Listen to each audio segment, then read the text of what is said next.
graça e a paz do nosso Senhor e Salvador Jesus Cristo Amém. permaneça sobre todos nós. Amém? Que bênção você aqui nessa noite. Você já ouviu a pílula que disse, né? Os nossos pastores estão lá no Rio Grande do Sul, mas eu não fui, viu, Fabíola? Eu continuo aqui. Nem fui arrebatado ainda.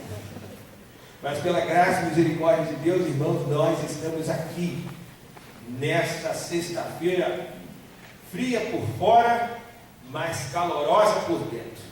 E eu quero crer que o Espírito Santo de Deus vai aquecer ainda mais seu coração. Amém, irmão? Aleluia. Não se anima aí, é isso aí, mas aleluia. Glória a Deus. Glória a gente assim. Que Deus, né? Pastor João Carlos estava ali comigo, meu querido, destacar sua presença, ele está ali orando por mim. Aliás, irmãos, tem mais alguém nos visitando essa noite? Levanta a mão, se você gosta de não, só levanta a mão. Tem alguém aí? Olha, tem um grupo bonito. Sejam bem-vindos, viu? Em nome de Jesus.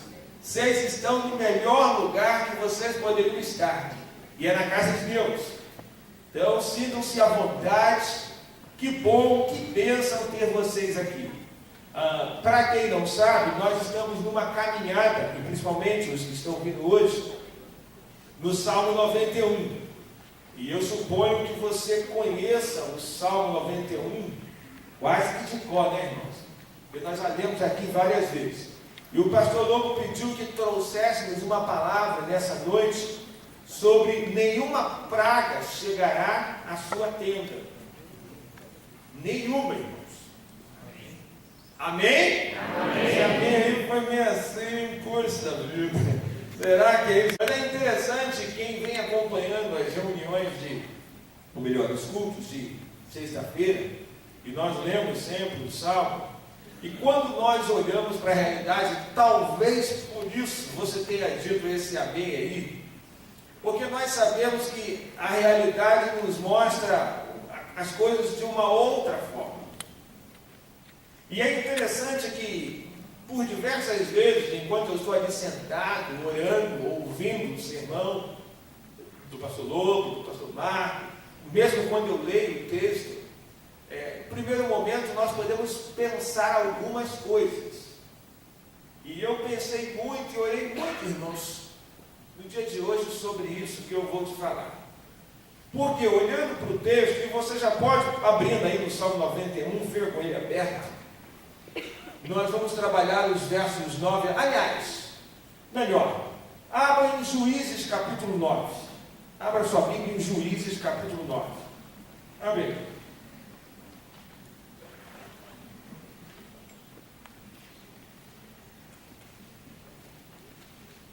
Abriu Juízes 9? É Silvia, Juízes 9, não fica olhando assim, será que esse pastor vai fazer hoje? Abre em Juízes 9 aí. Abriu os Juízes 9? Marca. Põe aí sei lá o quê. Põe um marca-texto. Põe o celular, pelo menos você não fica mandando mensagem. Põe uma folha. E depois que você abrir e marcar, aí você abre lá em Salmos 91. Você vai entender já por que eu estou dizendo isso. Por quê, irmãos?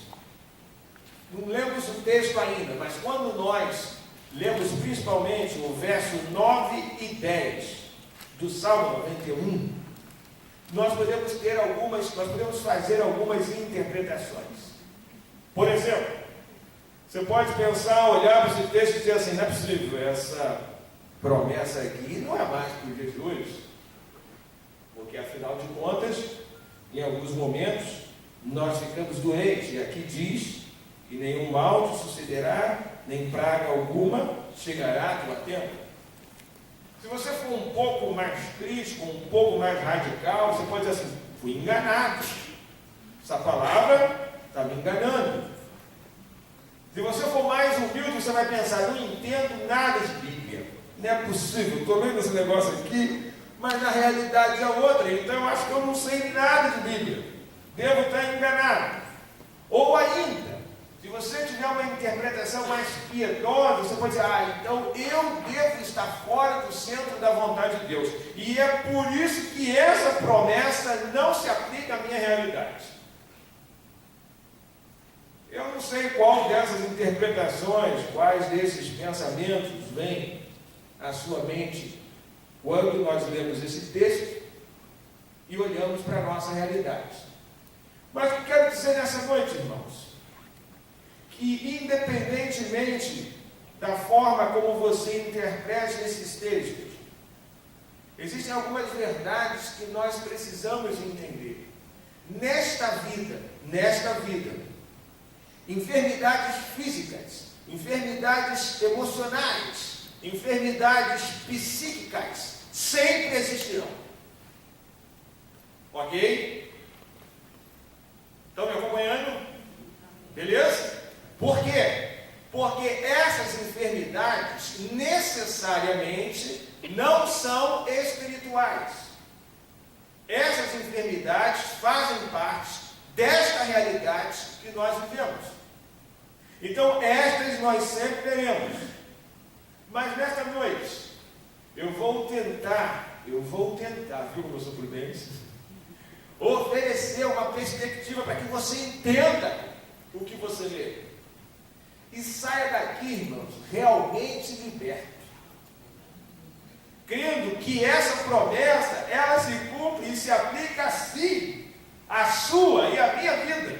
Amém. Talvez nós estejamos meio desfocados, mas nessa noite, o Espírito Santo de Deus te trouxe aqui, para você, alinhar o seu foco com Deus. Amém. E para que a sua família viva debaixo da cobertura espiritual de Deus. Amém. Porque é sobre isso exatamente que nós vamos falar. Quando a família vive debaixo da cobertura espiritual de Deus. E já vou adiantar a você, quando isso acontece, essa palavra se cumpre. Você vai entender já. Você já abriu no Salmo, não abriu? Verso 1 e 2, nós vamos ler do Salmo 91, verso 1 e 2, 9 e 10. Depois você vai virar, mas vai ficar com a Biblinha aí marcada, lá para Juízes, que nós vamos ler nos versos de Juízes do 16 até o 21. Primeiro Salmo. Aquele que habita no esconderijo do Altíssimo, à sombra do Onipotente descansará. Verso 2. Direi do Senhor, Ele é o meu Deus, o meu refúgio, a minha fortaleza, nele confiarei. Verso 9. Porque tu, ó Senhor, és o meu refúgio, o Altíssimo é a tua habitação, nenhum mal te sucederá, nem praga alguma chegará à tua tenda. Agora vai lá para os Juízes, capítulo 9, verso 16 até o verso 21. Agora, pois, se é que em verdade e sinceridade procedestes, fazendo rei a Abimeleque, e se bem fizeste para com Jerubbaal, e para com a sua casa, e se com ele usaste conforme o merecimento nas suas mãos, porque meu pai pelejou por vós, e desprezou a sua vida, e vos livrou das mãos dos midianitas, porém vós hoje vos levantastes contra a casa de meu pai, e matastes a seus filhos, 70 homens sobre uma pedra, e a Abimeleque, filho de sua serva, fizeste reinar sobre os cidadãos de Siquém, porque é vosso irmão. Se em verdade e em sinceridade usares com Jerubbaal e com a sua casa hoje, alegrai-vos com Abimeleque, e também ele se alegre convosco. Mas, se não, saia fogo de Abimeleque e consuma os cidadãos de Siquém e Bet-Milô, e saia fogo dos cidadãos de Siquém e de Bet-Milô, que consuma a Abimeleque. Então partiu Jotão e fugiu, e foi-se a Beer, e ali habitou por medo de Abimeleque, seu irmão. Juliana, por favor, abra a porta. Senhor, em nome de Jesus, todo espírito opressor, todo espírito de engano na mente dos teus filhos, sai agora, em nome de Jesus. Todo espírito de distração, todo espírito de confusão, sai agora, em nome de Jesus. Pode fechar. Selamos esse lugar, ó Deus, com o teu Espírito Santo. Declaramos, ó Deus, nós ouviremos apenas a tua voz nessa noite. Levamos as nossas mentes cativas ao Senhor. Blindamos, ó Deus, este lugar com o teu Espírito Santo. E falamos, só o Senhor é Deus. Só o Senhor serviremos. A tua palavra, Senhor, e a tua promessa se cumprirá sobre nossas vidas, porque nós não faremos de ninguém mais, a não ser do Senhor, o nosso refúgio, a nossa fortaleza, o nosso socorro bem presente. Por isso, Senhor, vem sobre nós agora e traga luz aos teus filhos. É a nossa oração, em nome de Jesus. Amém. Muito bem, irmãos. Ninguém sabe ao certo nem a data, nem o autor desse Salmo 91. E olhando à primeira vista todo o Salmo, eu imagino que você esteja com ele aí aberto, nós podemos fazer algumas interpretações. E a primeira interpretação que podemos fazer é uma interpretação literal do texto. E por que estamos falando disso? Porque nessa noite eu gostaria muito que você entendesse do que o salmista está falando. E depois de entender do que o salmista está falando, entender por que é que ele está falando, o que é que ele está falando. Se nós fizermos uma interpretação simplesmente literal e olharmos para a nossa realidade, nós teremos problemas. Porque nós sabemos muito bem que por diversas vezes nós temos que enfrentar, como já falei, enfermidades, lutas, dificuldades. E se você fizer essa interpretação literal, pode parecer que a você essa palavra não se cumpra. E aí teremos um grande engano. Podemos fazer uma outra interpretação do texto de acordo com o seu contexto histórico em que as palavras foram escritas. E aí tem algumas coisas interessantes. Por exemplo, a palavra hebraica que se refere à praga aqui, na verdade, ela era usada muito mais especificamente para se referir às manchas na pele, à lepra. E aí, se nós interpretarmos verso 9 e verso 10, que diz que nenhuma praga chegará à sua casa, olha que bênção, nós estamos debaixo dessa cobertura espiritual. Tem alguém com lepra aí? Pergunta quem está do teu lado, está com lepra? Pergunta aí se ele está com lepra, é sério? Porque se ele não tiver, ele está coberto. Entendeu, irmãos?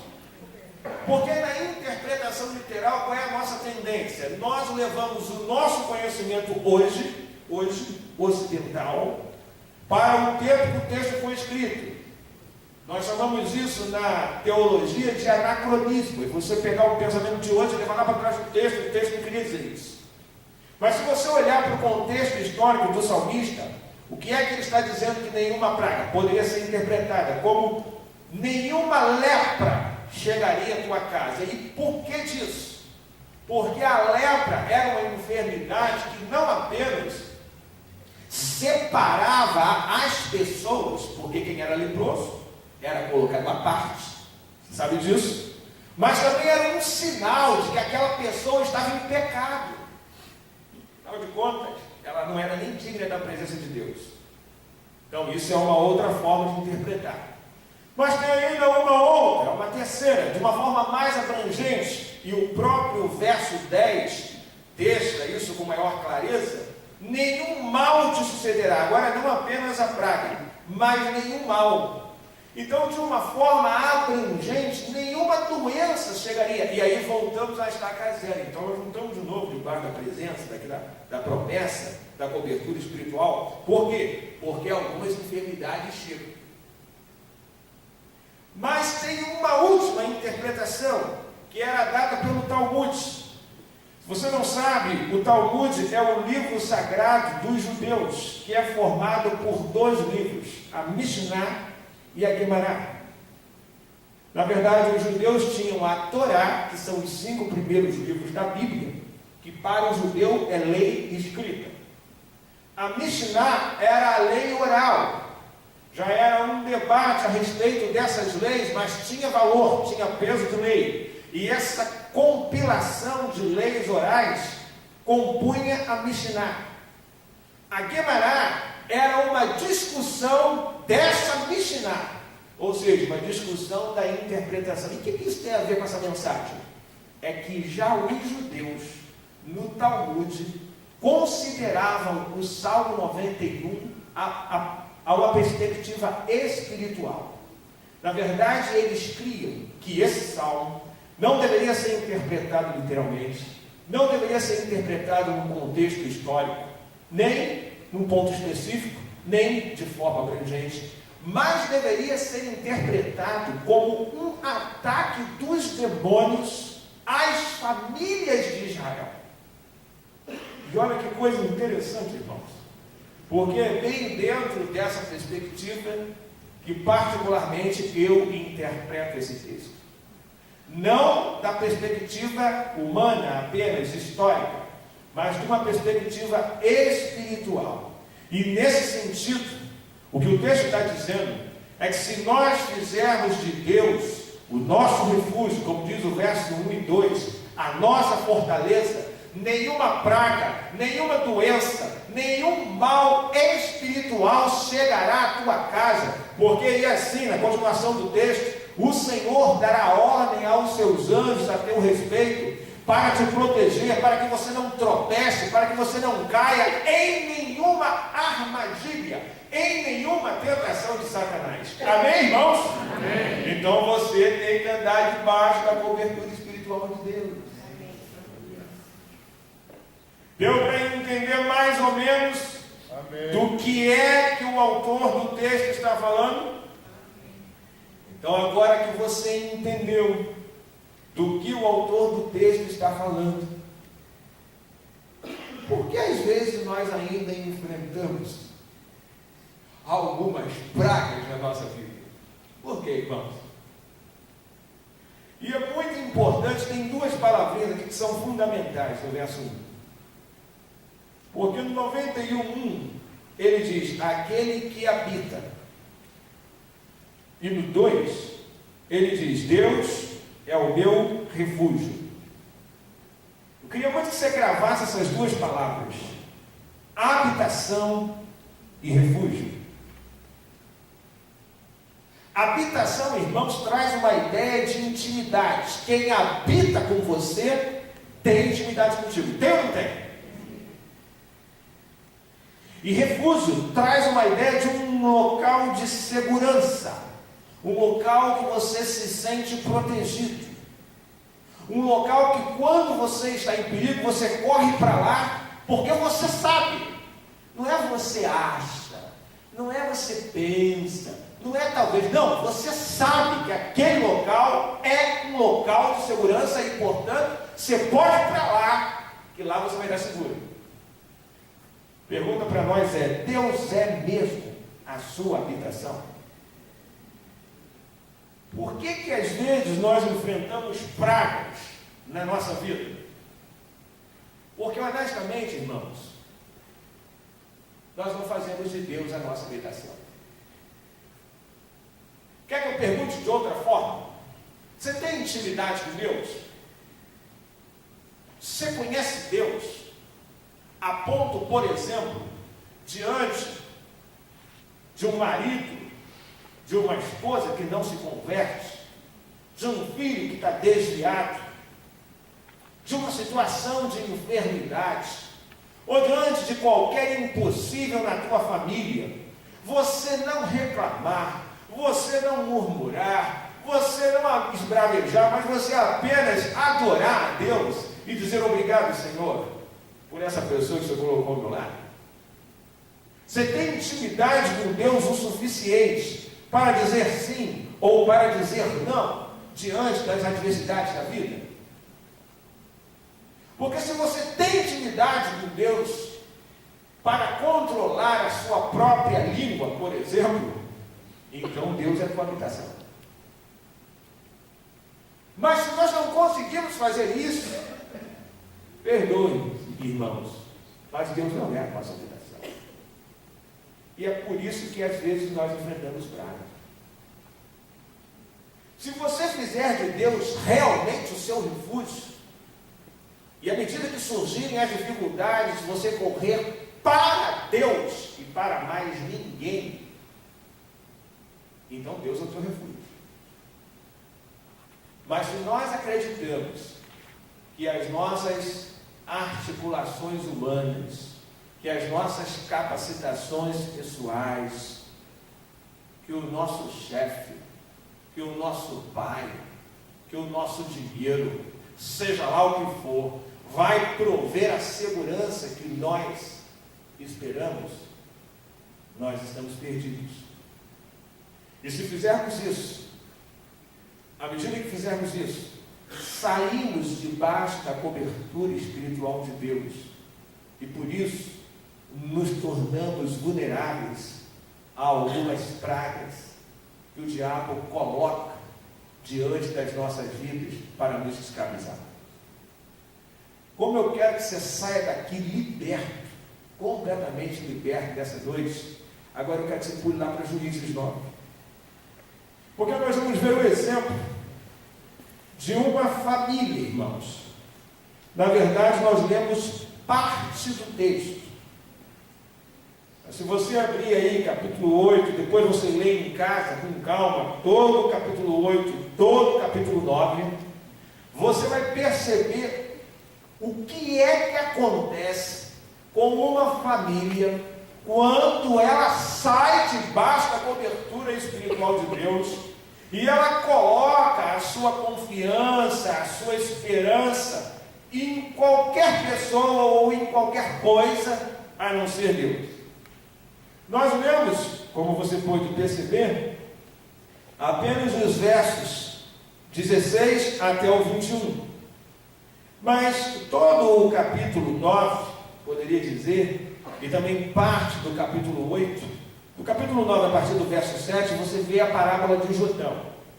Eu estava preguei algum domingo passado, domingo retrasado, eu não me lembro mais com certeza, e citei essa parábola.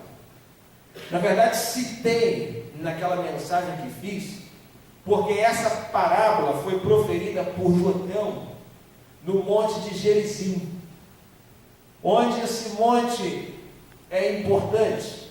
Esse monte é o mesmo monte que era sobre o que nós estávamos falando. Aquela mulher samaritana se encontra com Jesus, e possivelmente ela conhecia esse texto e por isso estava confusa. Só que hoje eu quero me aprofundar, porque quando eu li esse texto, eu li pensando aqui, pensando nessa palavra que nós ministraríamos nessa noite. E é muito importante que você entenda alguns detalhes desse texto, antes mesmo de entrarmos no texto. Primeiro, Jotão era o irmão mais novo de Abimeleque. Ambos eram filhos de Gideão. Quem conhece um pouco de história bíblica, sabe quem era Gideão. Gideão era um valente, era um guerreiro, que tinha no mínimo 70 filhos. Se você ler o texto inteiro, 71, porque o Jotão fica. Então foram mortos, ou melhor, 72, né? Porque fica o Jotão e fica o Abimeleque. E se você ler o texto depois, você vai ver que Abimeleque mata 70 homens. Nós lemos isso. 70 irmãos e meio-irmãos, porque naquele tempo era permitido ter filhos com concubinas. Seja como for, este é Gideão, é aquele guerreiro, é aquele homem valoroso, fiel, que luta em favor das causas de Deus, e tem uma família grande, enorme como essa. Ele tinha livrado Gideão, o povo de Deus, da mão dos midianitas. E se você voltar ali no capítulo 8, a partir do verso 22, especialmente o verso 22, você vai perceber que o povo queria que Gideão liderasse, reinasse sobre Israel.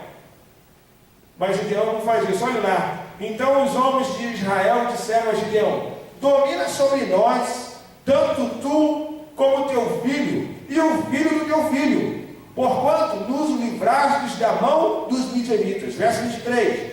Porém Gideão lhes disse: sobre vós eu não dominarei, nem tampouco meu filho. Sobre vós dominará o Senhor. O Senhor sobre vós dominará. Parece que Gideão já tinha uma consciência, mesmo tendo vivido antes do período dos reis, que Deus não queria uma monarquia, mas Deus queria uma teocracia. Ou seja, Deus não queria que um homem, Deus não queria que uma pessoa reinasse sobre o seu povo, mas Deus queria instituir sobre o seu povo uma forma de governo em que Ele mesmo, Deus, reinasse. Quero te fazer uma pergunta. Quem está reinando na tua casa? De coração, irmãos. Na boa. Porque nós queremos libertação. Nós queremos transformação. Nós queremos salvação. Mas muitas vezes nós queremos reinar na nossa casa. Interessante é que Gideão não aceita o lugar de Deus e já alerta aos seus filhos que eles também não deveriam aceitar esse lugar. Isso te diz alguma coisa? Será que às vezes nós não estamos querendo ocupar o lugar de Deus em muitas situações, e ao invés de dependermos de Deus, e ao invés de buscarmos ao Senhor, nós queremos fazer as coisas do nosso jeito, e por isso algumas pragas chegam à nossa tenda, pragas que poderiam ser evitadas, sofrimentos que poderiam ser evitados, mas por causa da nossa autossuficiência, por causa do nosso orgulho, por causa do nosso jeito meio estranho, meio esquisito de ser. Eu não sei você, mas eu sou meio esquisito. Pergunta para o teu irmão se ele é esquisito. Não, Deus não precisa nem perguntar, porque já sabe que ele é esquisito, né? Principalmente se estiver do lado do cônjuge. É sério, irmão, nós somos esquisitos. Não fica me olhando assim com essa cara de superioridade, não, porque você é esquisito também. É verdade. Tem dia que você quer uma coisa, tem outro dia você não quer mais. Olha para Deus te dar, para Deus te dar. Demorou muito. Nós somos estranhos, irmãos. Eu fico olhando para a vida familiar, a vida. É engraçado. Eu não vou dizer o nome, não, para não me comprometer. Até porque a gente lá do Rio, da minha família, depois vai que está filmando aí, o pessoal vê o filme, não vai dar para editar. Mas você olha para Deus te dar uma máquina de lavar, por exemplo. Aí Deus te dá uma máquina de lavar, e você diz que máquina de lavar é uma bênção, glória a Deus. Aí você grita, você pula, faz um monte de coisa. Aí no primeiro defeito que a máquina dá, essa máquina não presta, isso é uma maldição. Caramba, a bênção virou maldição, como é que é isso? Essa é a nossa vida, irmãos. Por isso que eu falo que nós somos esquisitos.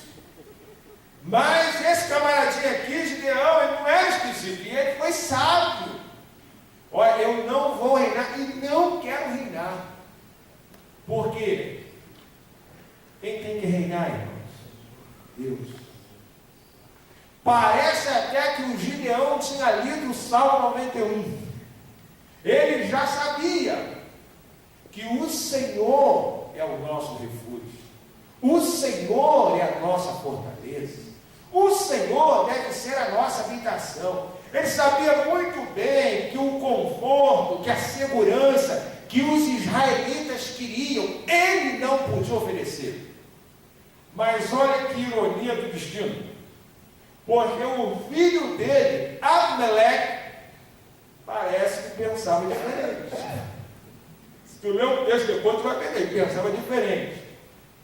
E olha só que coisa mais interessante, porque o nome do Abimeleque significa meu pai é Senhor. Meu pai aqui não é meu pai biológico, não, viu? É meu pai, Deus. O nome de Abimeleque significa meu pai é Senhor, meu pai é rei, meu pai é que reina. E ele parece que não conhecia nem o significado do próprio nome. Porque se você continuar lendo a história, e principalmente do verso 1 até o verso 6 do capítulo 9, que nós não lemos, o que faz Abimeleque? Abimeleque manipula a situação, pinta um quadro em que ele se coloca como a solução dos problemas do povo, a solução dos problemas dos seus irmãos e meio-irmãos, porque ele era filho da concubina. E aí todos eles acreditam que realmente Abimeleque é o cara, e completamente diferente do seu pai Gideão. Abimeleque então conta essa história, usurpa, domina, toma o trono e de quebra, mata, manda matar, contrata, você pode ler aí, e manda matar os seus 70 irmãos. O que Abimeleque não contava era que Jotão fosse escapar. O irmão mais novo, talvez ele estivesse lá escondido embaixo de um negócio, sei lá, qualquer coisa assim, e ele escapa. E esse pequenino Jotão é o camarada que vai subir no Monte Gerizim, verso 7, e vai proferir esta parábola, esta fábula, conforme queiram, para denunciar o plano sórdido de Abimeleque para usurpar o trono. Tente imaginar, irmãos, porque nós às vezes lemos o texto bíblico de uma forma muito romântica. E de fato é Deus falando mesmo. Olha, Deus está falando, que coisa bonita. E nós esquecemos de ver os detalhes, porque, irmãos, isso aqui é uma família. É uma família, como a minha, como a sua. Não exatamente igual, porque eu imagino que ninguém aqui tenha 72 filhos, pelo menos. Tem alguém aí que tem 72, eu vou baixar minha mão, porque eu só tenho 2. Os outros 70 ficaram no meio do caminho. Mas é uma família. Com 70, tenta imaginar, se você tem 2, 3 filhos, já é um problema, imagina ter 72. É loucura, né? Mas essa é a família do Gideão.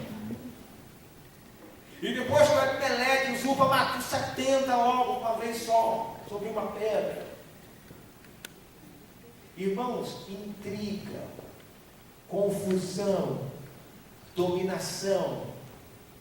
E assim saíram debaixo da cobertura espiritual de Deus.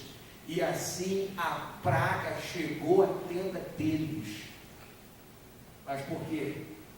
Porque eles saíram debaixo da cobertura espiritual de Deus. Como isso aconteceu? Existem algumas, pelo menos 4 que eu separei, razões pelas quais eles saíram debaixo da cobertura espiritual de Deus, o povo de Israel. E Jotão é usado por Deus para denunciar o porquê eles fizeram isso. Primeira coisa, eles acreditaram, os judeus, os israelitas. Peraí. Alguém já tinha bebido essa água aqui? Não, né? Amém. Senão eu ia descobrir meu segredo. Porque eu ia beber perdido. Vamos lá. 4 razões. Primeira, eles acreditaram que as suas capacitações pessoais, intelectuais, suas articulações humanas poderiam os salvar. Da onde nós tivemos isso? Capítulo 9, versos 8 e 9. Foram uma vez as árvores, isso Jotão contando a parábola. Foram uma vez as árvores a ungir para si um rei, e disseram à oliveira: reina tu sobre nós. Porém a oliveira lhes disse: deixaria eu a minha gordura, que que Deus e os homens em mim prezam, e iria alabutar sobre as árvores? Irmãos, oliveira produz o quê? Oliva, da onde extraímos o azeite da oliva. O azeite, nesse tempo, era usado, sobretudo, para quê? Basicamente para três coisas: cura, era aplicado sobre a pele, tinha um remédio medicinal, não é isso? Unção, como uma capacitação especial, um reconhecimento, e justamente para os serviços religiosos, usado também para colocar em lamparinas, para iluminar. Sobre unção, por exemplo, quando se foi ungir os reis, tanto Saul quanto Davi, o óleo era derramado sobre a cabeça, um sinal espiritual de que a capacitação de Deus estava sobre aquela pessoa, mas também um sinal humano, para que todos vissem que de fato aquela pessoa foi ungida por Deus. Então veja, eles acreditavam que através da unção, através desse óleo, eles poderiam encontrar cura, encontrar capacitação humana, reconhecimento, iluminação, conhecimento, sabedoria. Aonde você tem buscado essas coisas? Em que ou no que nós estamos buscando cura, buscando reconhecimento, buscando iluminação? Alguns acreditam que a resposta da oliveira em dizer que ela não vai abrir mão da sua gordura para servir a Deus e dos homens poderia ser entendida como um sinal das limitações humanas diante das pragas que o diabo coloca diante de nós. Você entendeu, irmãos? Não dá para lutar com o diabo com capacitação humana, com sabedoria humana, com articulação humana. Ou você depende de Deus, ou a praga vai chegar à tua terra. É muito sério, irmãos. É muito sério. A oliveira, ela produz, como nós falamos, o azeite, mas ela não pode resolver os dilemas da nossa vida. Só Deus pode. Então preste atenção. Não busque solucionar as dificuldades que se apresentam à sua vida debaixo de uma oliveira. Porque ela pode ajudar, mas ela não pode resolver o problema. Busque Deus. Só Deus pode iluminar a nossa mente e o nosso coração para que nós possamos entender o propósito dele. Não foi por acaso que o próprio salmista, do Salmo 119, 105, diz: lâmpada para os meus pés é a tua palavra e luz para os meus caminhos. É na palavra de Deus, irmãos, que nós vamos encontrar a libertação que buscamos. É na palavra de Deus que você vai encontrar as respostas para as suas angústias, para os seus temores. É na palavra de Deus que você vai encontrar o conhecimento, o discernimento espiritual para orientar, para conduzir a tua vida segundo o querer de Deus e a sua vontade. É na palavra. Não tem outro jeito. Segunda coisa, segundo a denúncia de Jotão, nós podemos acreditar que os prazeres dessa vida vão satisfazer, vão preencher o vazio da nossa alma. E olha lá, verso 10 e verso 11. Então disseram as árvores, a figueira: vem tu e reina sobre nós. Porém a figueira lhes disse: deixaria eu a minha doçura e o meu bom fruto, e iria labutar sobre as árvores? A figueira produz figo. Talvez no nosso contexto o figo possa ser considerado até um fruto de luxo, por causa do seu valor. Mas nessa região, irmãos, O figo era um fruto comum. E muito provavelmente os israelitas já estavam até acostumados à doçura, o prazer, o sabor de deliciar um figo. Já comeu doce de figo? Eu não sei se você gosta, mas eu gosto de doce de figo. É bom, né? Um saborzinho diferente. Eu fico feliz quando assim faz doce de figo. É uma delícia. Se quiser me agradar, pode fazer e mandar lá para casa. Eu vou comer. Irmãos, o que é que essa árvore pode tipificar? Os prazeres desta vida. E aqui, hein, vou falar em prazer, cada um tem o seu, né? Alguns têm prazer na comida. E come. Não é o seu caso não, né, Manuel? Não. Tem essas coisas. Fininho, cara. Outros têm prazer no trabalho. Trabalho. Outros têm prazer no dinheiro, nas riquezas. Eu não sei aonde é que você tem colocado o seu prazer, mas eu sei que o salmista diz que feliz é o homem que não anda segundo conselho dos ímpios, nem se detém no caminho dos pecadores, nem se assenta na roda dos escarnecedores. Antes tem o seu prazer aonde, irmãos? Na lei do Senhor, e na sua lei medita de dia e de noite. Por isso ele será como uma árvore plantada junto aos ribeiros de água, a qual dá o seu fruto na estação própria, e cujas folhas não caem, e tudo que ele fizer prosperará. Amém, irmãos? Se você tiver o seu prazer na lei do Senhor, você vai prosperar. Mas muitas vezes nós queremos as coisas para o nosso bel prazer. João sabia que aquele povo queria prazer em coisas humanas, e por isso fizeram de Abimeleque solução para os seus problemas. Só que João sabia também que Abimeleque não podia atender às expectativas dele. Irmãos, não tem prazer nenhum humano, nenhum material que possa trazer sentido à nossa existência. E talvez haja um vazio na sua alma, justamente porque você fica tentando preencher esse vazio com prazeres humanos, com prazeres mundanos. E olha que os prazeres que eu citei aqui, nenhum deles são pecaminosos, pecados morais. Eu não falei nada disso. Falei até de coisas legítimas. Só que ainda assim, esses prazeres não podem trazer sentido para a sua existência. Não confie nos prazeres humanos.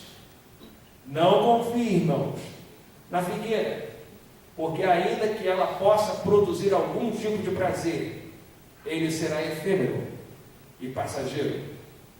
Terceira coisa que Jotão observou e denunciou em relação aos israelitas: nós às vezes acreditamos que as alegrias humanas, elas vão trazer esperança para as nossas vidas. Desceram as árvores, a videira, vem tudo e reina sobre nós.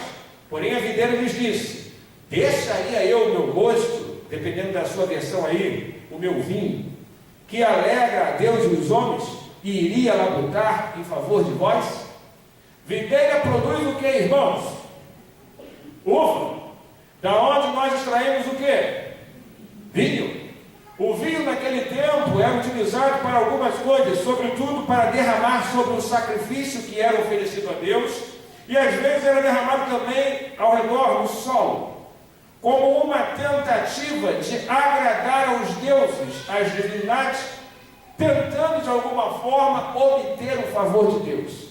O vinho também era sinal de alegria, e por isso eles foram até a videira, na fábula, na parábola, convidando a videira para reinar sobre eles, porque eles acreditavam que as alegrias humanas poderiam produzir a esperança para um futuro vindouro. Será que você não tem feito isso na sua casa? Acreditando que alguma alegria vai trazer a esperança e você tanto procura? Por mais que um vinho possa alegrar uma pessoa, ele só vai alegrar por um tempo. E a alegria produzida por um vinho não é a verdadeira alegria. Porque a verdadeira alegria, irmãos, é um sentimento de contentamento, de júbilo, de gozo. É uma satisfação plena da alma, que independentemente dos resultados, das circunstâncias ao seu redor, você se alegra, você tem paz, você tem gozo, e é essa alegria que evita que a praga chegue à tua casa, porque é nessa alegria que você se fortalece. Neemias 8:10, a alegria do Senhor é a nossa força.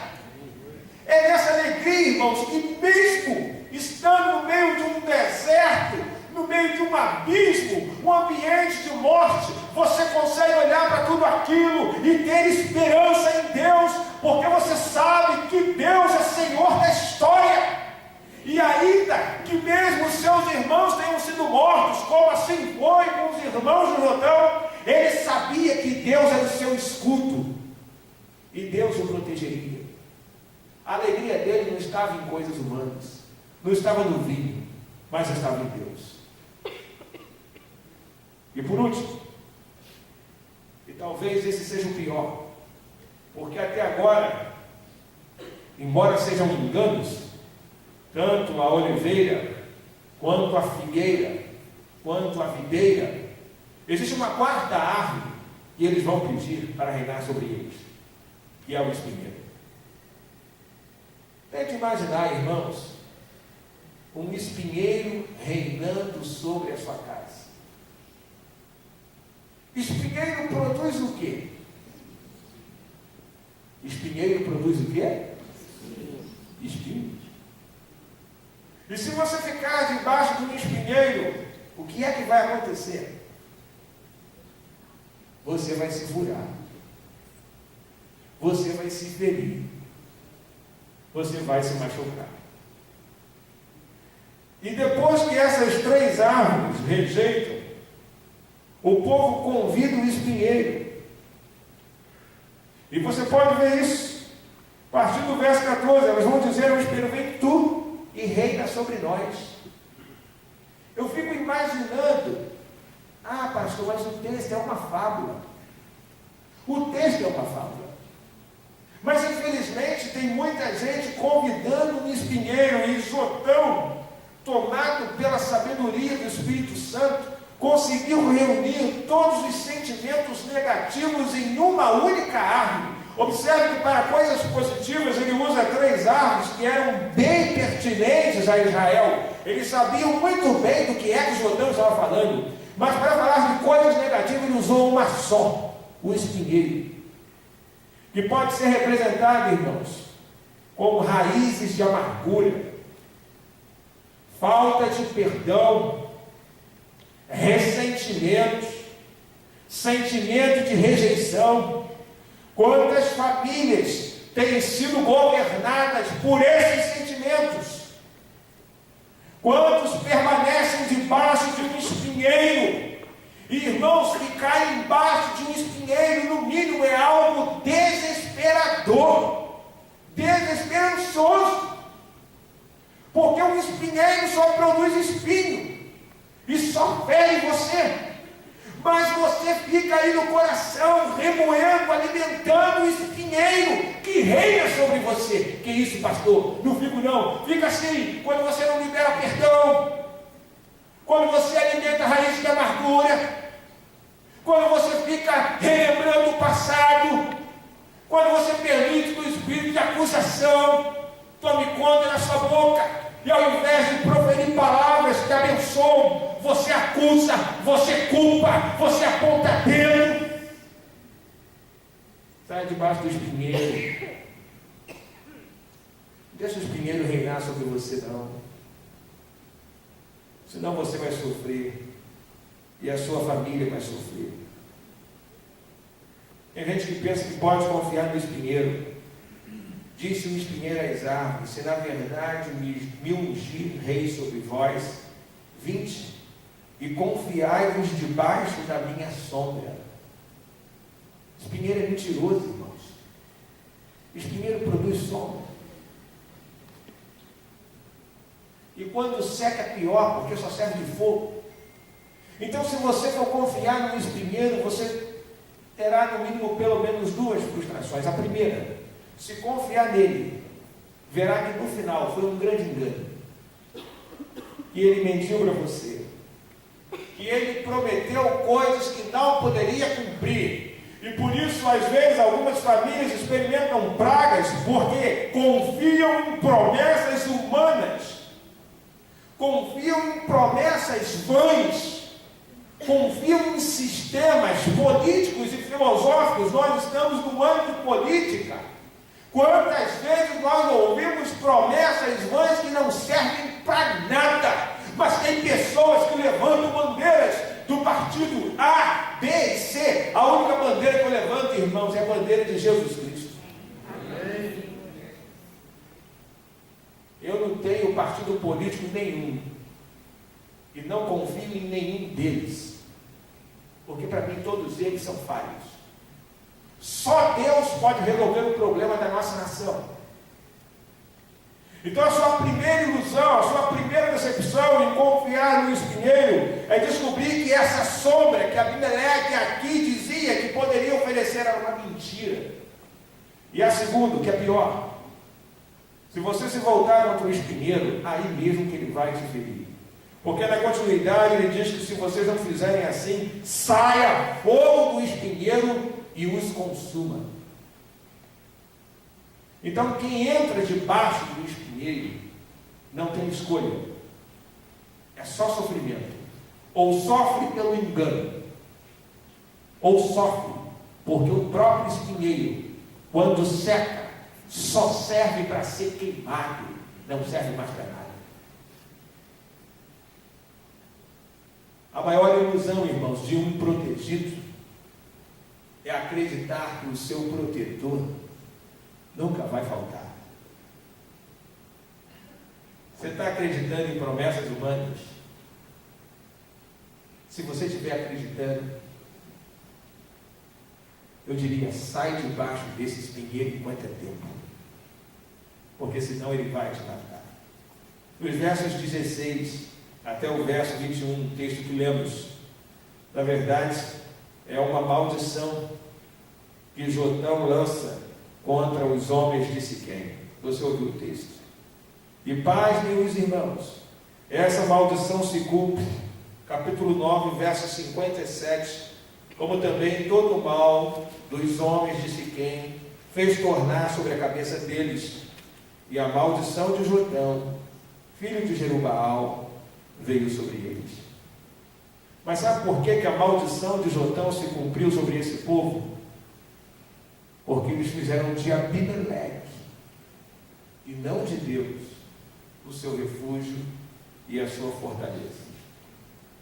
Voltando para o Salmo, há dois aspectos importantes no verso 91 do Salmo 91, verso 1. Primeiro, a promessa de quem habita a sombra do Onipotente é uma promessa de descanso. Você pode conferir no texto. Às vezes nós lemos e não prestamos atenção, porque aquele que habita no esconderijo do Altíssimo, a sombra do Onipotente, descansará. A promessa é uma promessa de descanso. Não é uma promessa de que você não vai ter dificuldades. Não é uma promessa de que você não vai enfrentar lutas. Não é uma promessa de que você não terá problemas. É uma promessa de descanso. Quem já passou por lutas aqui sabe. Alguns irmãos sabem que eu tive câncer. Tem outro aqui que teve, foi curado. E eu não tenho dúvida. O que nos sustenta, o que nos mantém em pé diante de situações como essa é a certeza, irmãos, de que nós podemos descansar em Deus. Em Deus você pode descansar. Por mais difícil que seja. Em Deus você pode confiar. Porque na medida em que você faz de Deus essa habitação, Ele traz descanso, Ele traz consolo para a sua vida. E segunda coisa, quando você faz de Deus o teu refúgio, Ele é a tua segurança. E escute, Ele não falha. Os nossos sistemas falham, irmãos. As nossas filosofias falham. Os nossos conhecimentos falham. A nossa sabedoria humana falha. A ciência falha. Mas Deus não falha. Louvado seja Deus. Por isso, faça dele o seu refúgio. Faça dele a sua fortaleza. E você já aprendeu, não ofereça palmas vazias, irmãos. Palma recheada. Glória a Deus, aleluia. Louvado seja Deus. Lembra disso? Deus, tu és o meu Senhor. Tu és bendito em toda a terra. Vai aplaudindo, vai glorificando. Dá uma glória aí, irmão. Amém. É isso aí. Deus não falha, irmãos. Deus não falha. Feche os seus olhos. Curve a sua cabeça. Eu não sei aonde você tem colocado a sua habitação. De coração, não sei. Não sei quem tem sido o seu refúgio, quem tem sido a sua fortaleza, quem tem sido o seu conforto. Mas eu quero te dizer nessa noite, que quando uma família vive debaixo da cobertura espiritual de Deus, quando fazemos de Deus a nossa habitação, o nosso refúgio, nenhuma praga chega à nossa tenda. Porque a palavra de Deus nos diz, lá em 1 Pedro capítulo 5, que o diabo brama como um leão, mas ele está ao nosso derredor, buscando quem possa tragar. Porque o salmista diz que o Senhor acampa os seus anjos ao redor daqueles que os temem, e os livra e os guarda de todo mal. Meu Deus está ao nosso redor. O Senhor acampa os seus anjos ao nosso redor. Por isso nenhuma praga chega à nossa tenda, porque o diabo não tem poder sobre a vida daquele que crê, sobre a vida daquele que anda, que caminha, que faz do Senhor a sua habitação, que faz do Senhor o seu refúgio. Então meu convite nessa noite para você é, se você quer realmente fazer de Deus a sua habitação, o seu refúgio, deixe o seu lugar em nome de Jesus e venha até aqui à frente que nós vamos orar por você. Eu vou convidar toda a igreja a se colocar em pé. Se o Espírito Santo de Deus falou com você, e você nessa noite quer dizer, Senhor, eu entendi hoje o que é fazer do Senhor o meu refúgio, a minha habitação, a minha fortaleza. Eu quero te convidar, deixe o seu lugar. Deixe o seu lugar em nome de Jesus. Pode vir, em nome de Jesus, pode vir. Pode vir, não tenha vergonha, não tenha medo. Venha, venha. Nenhuma praga, irmãos, nenhuma praga chegará à sua terra. O Senhor vai dar ordem aos seus anjos a seu respeito. Venha, venha declarando ao Senhor, Senhor, o Senhor é o meu refúgio, o Senhor é a minha fortaleza, o Senhor é a minha bênção. Nós vamos cantar, vamos adorar a Deus com esse canto que o Vitinho está tocando. Venha, Andréia, tocar. Pode vir, Andréia. E nós queremos convidar você, o pessoal da música, pode vir. Nós vamos adorar o Senhor. Irmãos, eu queria que você fizesse desse louvor uma verdadeira oração. Amém. Não cante apenas com a sua boca, por favor. Não. Cante com o seu coração, declarando as verdades dessa música na sua vida, na sua família. A nossa esperança, a nossa confiança, irmãos, está em Deus. Então vamos adorá-lo nesses momentos.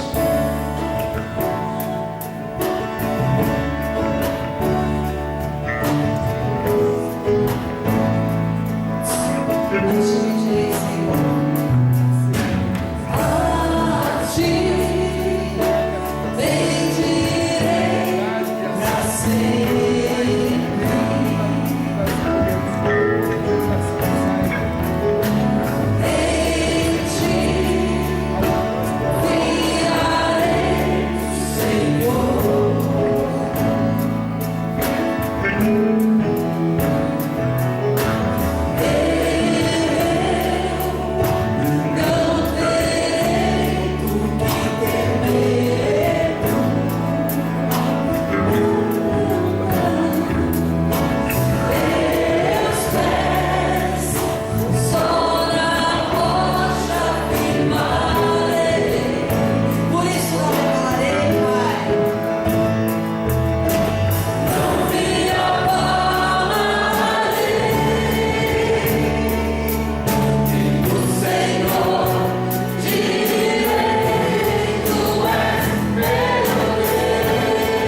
declaramos nesta noite que a nossa confiança, a nossa esperança está em Ti. Amém.